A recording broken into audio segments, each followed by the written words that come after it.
Hi guys! Welcome to my YouTube channel po. Kung bago ka pa lang po sa aking channel, please do not forget to subscribe, like, and share para po lagi po tayong updated sa ating mga videos. Ngayon, ang pag-uusapan po natin guys ay tungkol po sa pagbabayad po gamit ang GCash ng ating pag-ibig contribution.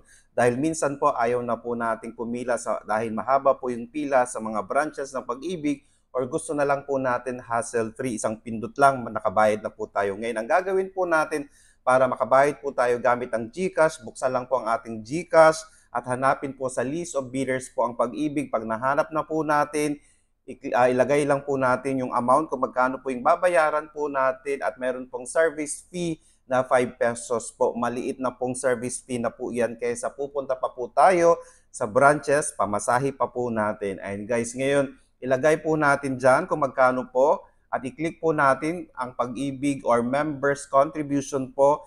I-click din po natin yung account number po natin or ang pag-ibig number po natin. Siyempre po, at ilagay po natin sa type ang members contribution at yung period na babayaran po natin. Let's say isang buwan po yung babayaran po natin, ilagay po natin, let's say May 2025 po. And then i-send po natin. Kaya hintayin po natin ang 3 days bago po mag-appear sa ating mga pag-ibig contribution po. Ayan guys, sa ating mga pag-ibig members po na gusto pong hassle-free, gamitin na po ang GCash para hindi na po kayo magkaroon ng problema sa pagbabayad po ninyo sa pag-ibig.